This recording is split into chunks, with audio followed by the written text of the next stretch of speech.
Assalamualaikum warahmatullahi wabarakatuh. Kami dari kelompok 1 yang akan menampilkan drama yang berjudul Ade Ruhur.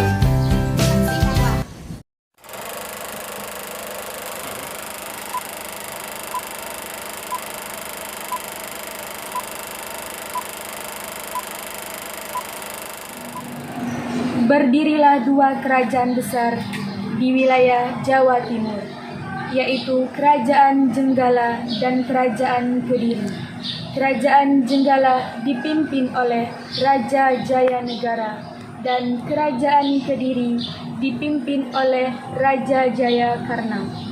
Untuk mempersatukan kedua kerajaan dan menghindari peperangan, maka dijalinlah sebuah ikatan pernikahan antara Panji Asmara Bangun putra Raja Jenggala dan Dewi Sekartaji putri Raja Kediri. Kerajaan Jenggala diserang musuh. Ketika pertempuran berlangsung, Dewi Sekartaji melarikan diri.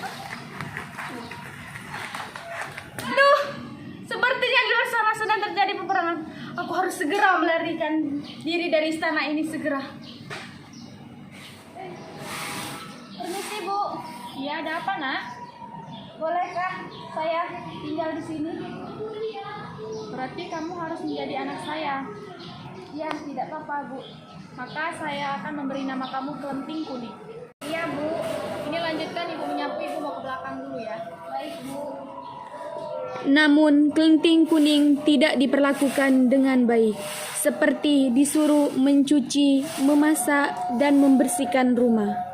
Tidak lama kemudian, Kelenting merah, biru, dan hijau menghampiri Kelenting Kuning. Hei, Kelenting Kuning! Cepat cucikan bajuku semuanya. Oh iya, bajuku sekalian ya. Awas kalau tidak bersih kau akan tahu akibatnya. Hei, pergilah cepat ke sungai, cucikan pakaian dan sepatu kami. Baik, Kak, akan aku buktikan semuanya.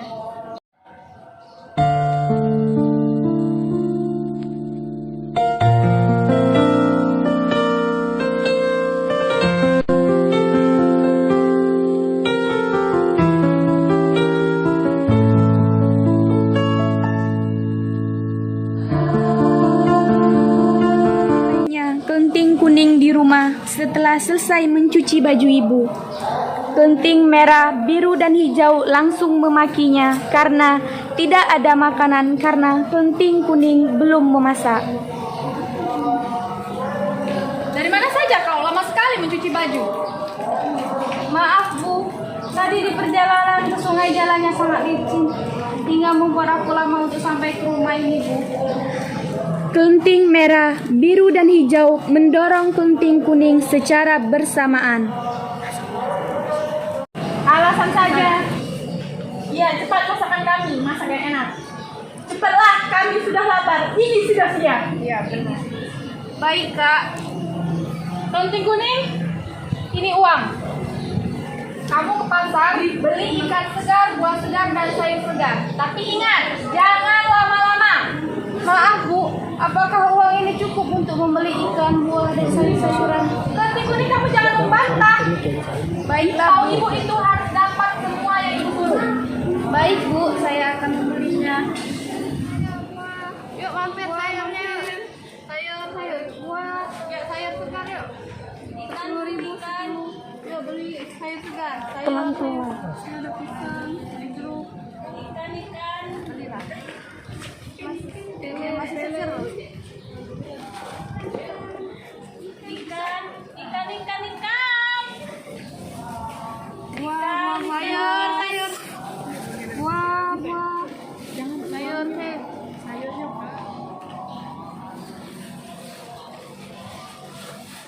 Wah. Mampir. Ikan. Ikan, ayo mampir ikan. Ikan, Dek.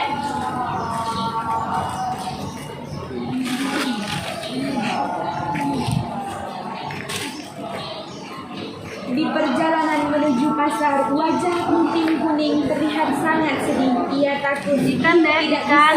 bisa membeli semua karena uang yang ia punya tidak cukup.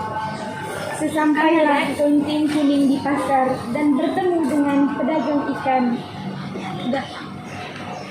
Ikannya berapa, Mbak? 40.000. Tidak bisa turun ya, Mbak? Bisa 35.000 saja tapi. Bagaimana ini? Uangku tidak cukup untuk membeli ikan. Sepertinya kalungmu bagus. Kamu bisa membayarnya dengan kalung itu? Baiklah, saya akan memberikan kalung saya.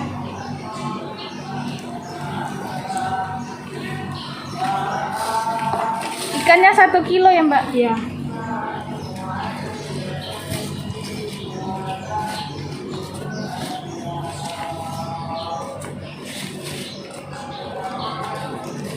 Ini ikannya. Terima kasih ya, Mbak. Iya. Buahnya segar sekali ya, Mbak. Iya Mbak, karena buah ini baru sekali dipetik. 1 kilonya berapa, Mbak? 30.000 Mbak. Bagaimana ini? Uangku hanya ada 15.000, Mbak. Sepertinya gelangmu sangat cantik. Kau bisa membayar buah ini dengan gelang yang kau punya. Baiklah, saya akan membayar buah-buahan ini dengan gelang saya. 1 kilo kan Mbak? Iya.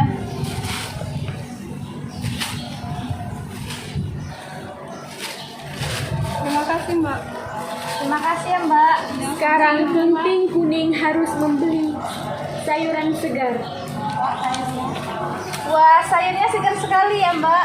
Iya Mbak, karena sayur ini baru saja dipanen dari kebunnya sendiri.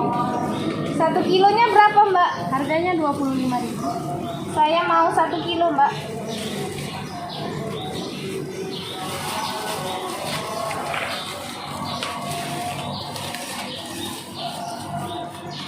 Tapi bagaimana ini, Mbak?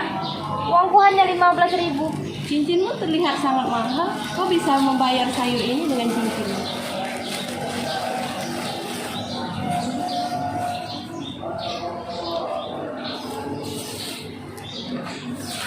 Ini, Mbak. Terima kasih ya, Mbak. Ya Mbak.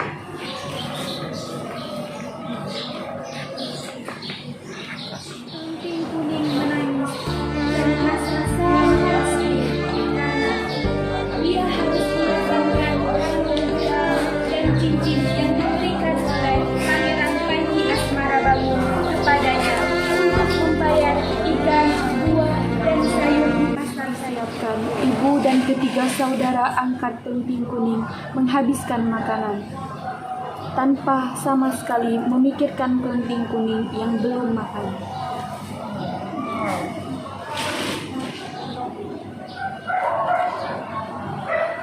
Kerajaan Jenggala telah kembali aman. Panji Asmara Bangun telah berhasil mengalahkan musuhnya yang menyerangnya. Tetapi dia sedih karena Dewi Kartaji telah meninggalkan istana. Tak lama kemudian datanglah Raja Jayanegara, ayah dari Pangeran Panji Asmara Bangun, menemui putranya. Salam ayahanda. Wahai putra, kenapa kau tampak murung dan bersedih? Wahai ayahanda, Dewi Kartaji telah meninggalkan istana saat peperangan terjadi dan aku ingin mencarinya ayahanda. Baiklah putraku, kalau begitu kuizinkan kau untuk mencari Dewi Kartaji. Semoga dia sedang baik-baik saja. Terima kasih ayahanda. Baiklah putraku, ayahanda akan menyuruh pengawal untuk mengawalmu mencari Dewi Kartaji. Baiklah ayahanda, terima kasih. Baiklah, pergilah putraku. Baik ayahanda, mohon izin anda. Raja pun mengarahkan pengawal untuk membantu putranya mencari Dewi Kartaji. Pengawal! Ikan juga 10. Nah, murahnya. Ada apa Gusti Raja memanggil saya? Pengawal, sekarang kau bantu pangeran untuk mencari keberadaan Dewi Kartaji. Carilah informasi secepatnya. Baik Gusti Raja, akan saya laksanakan. Pergilah. Ya, saya pamit undur diri. Pengawal mengabarkan bahwa ia melihat seorang gadis yang mirip dengan Dewi Kartaji di Sungai Denpasar. Wahai pangeran, saya ada berita bagus untuk pangeran. Apakah berita bagus itu pengawal? Saya tadi melihat Dewi Kartaji sedang mencuci baju dan berbelanja di pasar di depan desa Dadapan. Baiklah kalau gitu. Kita segera pergi ke sana, ke desa Dadapan. Baik, Pangeran.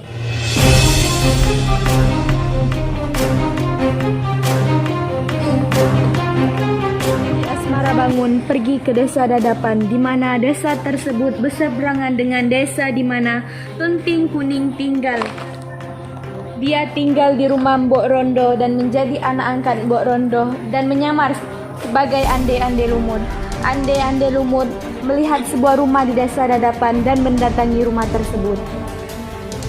Apa kira-kira yang bisa membantu kita untuk bisa tinggal di tempat ini? Tidak tahu, Pangeran.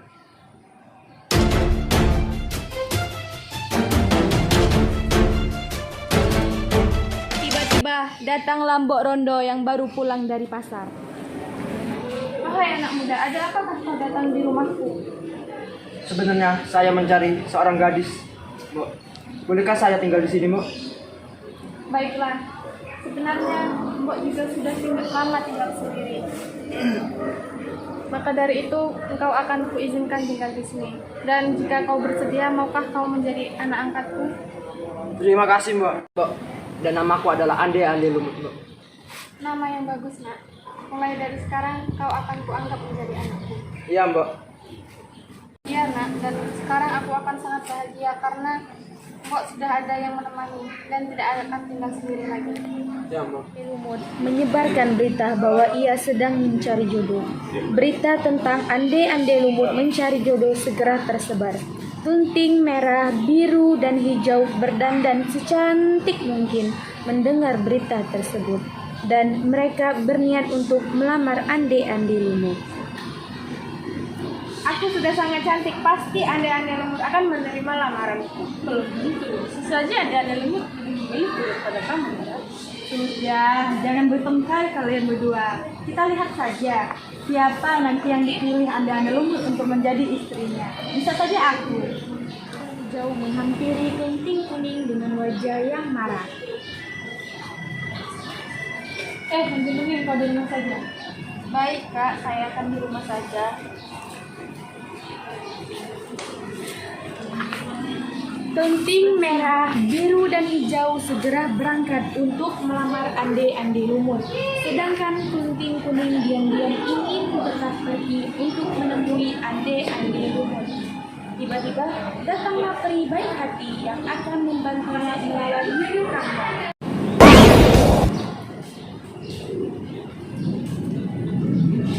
Hai Tunting Kuning, siapa kamu? Aku adalah peri baik yang akan menolongmu. Bagaimana kamu bisa mengetahui namaku? Bagaimana aku bisa mengetahui namamu? Yang terpenting, aku akan menolongmu. Ulurkan tanganmu, Tunting Kuning. Untuk apa? Tongkat peri ini, peri. Tongkat ini akan menolongmu untuk melawan Yuyu Kangkang dan bisa bertemu Pangeran Ande-Ande Lumut. Baiklah, terima kasih, peri. Baik, pergilah Tunting Kuning, berhati-hatilah. Ibu dan ketiga kakak angkat Tunting Kuning sudah sampai di tepi sungai. Mereka bingung bagaimana caranya agar mereka bisa menyeberang sungai. Bagaimana ini? Tidak ada satupun perahu yang lewat. Iya, Ibu.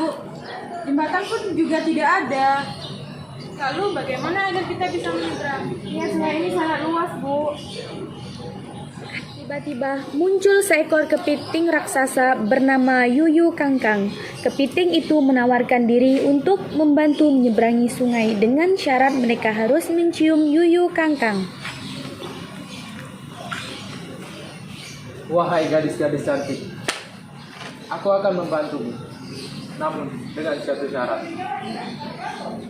Apa syaratnya? Kalian satu persatu harus mencium. Enak saja, aku tidak mau. Tunting hijau, jika kau tidak mau menciumnya, tinggallah kau di sini biar aku sama tunting merah yang menyeberang.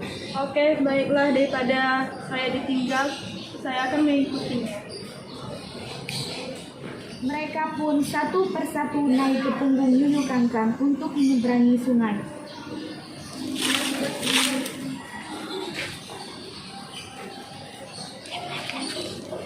Hati-hati di jalan ya anak-anakku. Dadah, Ibu.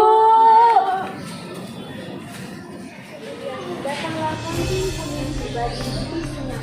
Dia pun bertemu dengan Yuyu Kangkang. Yuyu Kangkang menawarkan jasa menyeberangi sungai kepadanya dengan syarat kunting kuning harus menciumnya. Wahai gadis cantik, aku akan membantu menyeberangi sungai. Namun dengan satu syarat, kau harus menciumku terlebih dahulu. Aku tidak akan pernah mau menciummu, Yuyu Kangkang. Baiklah, aku tidak akan membantu. Pun lalu mengeluarkan tongkat yang ia dapat dari peri untuk melawan Yuyu Kangkang. Kunting kuning memukulkan tongkat itu ke sungai. Seketika itu air sungai surut. Yuyu Kangkang ketakutan. Akhirnya ia membantu kunting kuning menyeberangi sungai. Baiklah, aku akan membantumu menyeberangi sungai. Baiklah.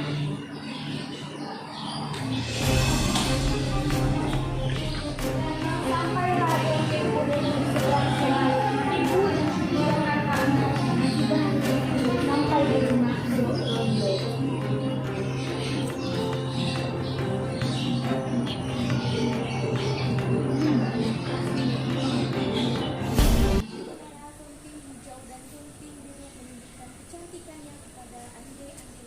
Aku duluan yang akan berdiri di depan ande-ande lumut. Setelah itu kau kelenting biru dan hijau. Baik, kelenting merah. Lumut satu persatu bertanya kepada kelenting merah, biru, dan hijau apakah mereka mencium Yuyu Kangkang untuk menyeberangi sungai, dan jawaban mereka pun sama. Teruslah kalian. Saya ingin bertanya kepada kalian. Apakah kalian kesini menyeberangi sungai, mencium Yuyu Kangkang? Iya, ande-ande lumut. Maaf kalau gitu. Saya tidak bisa menerima kalian karena kalian telah mencium Yuyu Kangkang. Kemudian tibalah kelenting kuning di rumah Mbok Rondo. Isi. Iya, ada apa gadis cantik? Apakah benar ini rumah Mbak Rondo? Ya, benar. Di sini saya sedang mencari ande-ande lumut. Baiklah, silakan masuk. Baiklah. Nah, ande-ande, ini ada tamu yang ingin mencarimu. Tunggu. Saya ingin bertanya kepadamu. Apakah kau mencium Yuyu Kangkang? Tidak, aku diberi seorang peri tongkat untuk melewati sungai dan melawan Yuyu Kangkang. Kau mirip sekali dengan Dewi Sekartaji. Apakah kau Dewi Sekartaji? Iya, aku ada Dewi Sekartaji, ande-ande lumut. Akhirnya aku menemukanmu Dewi Sekartaji. Silakan duduk. Ande-ande lumut pun membongkar penyamarannya kepada kelenting kuning bahwa dia sebenarnya adalah Pangeran Panji Asmara Bangun. Sekartaji, sebenarnya aku adalah Panji Asmara Bangun yang menyamar menjadi ande-ande lumut. Akhirnya kita bisa bertemu dan berkumpul kembali, ande-ande lumut. Iya Dewi Sekartaji. Baiklah, mari kita pulang ke istana. Baik, Pangeran. Mbak, Iya, nak, ada apa memanggilku? ini adalah gadis yang selama ini aku cari. Ayo ikut kami ke istana, Mbak. Apa tidak merepotkan, nak? Sama sekali tidak, Mbak. Baiklah, kalau begitu aku akan ikut bersama kalian. Silakan, Mbak. Sekarang, Mbak. Panji Asmara Bangun dan Dewi Sekartaji pun tiba di istana dan mereka mengajak Mbok Rondo untuk tinggal di istana. Kami ayahanda. Putraku, syukurlah kalian sudah pulang dengan keadaan baik-baik saja. Iya, ayahanda. Saya telah menemukan Dewi Sekartaji, ayahanda. Wanita ini siapa, putraku? Dia adalah Mbok Rondo, ayahanda. Salam Paduka. Salam. Dia adalah yang membantuku mencari Dewi Sekartaji, ayahanda. Baiklah kalau begitu, putraku, sediakan tempat tidur untuk dia di istana kita ini. Baik, ayahanda. Terima kasih. Terima kasih Paduka. Asmara Bangun dan Dewi Sekartaji pun menikmati keindahan sambil duduk di halaman istana dan hidup bahagia selamanya. Terima kasih sudah menyaksikan video kami. Kami akhiri. Wassalam.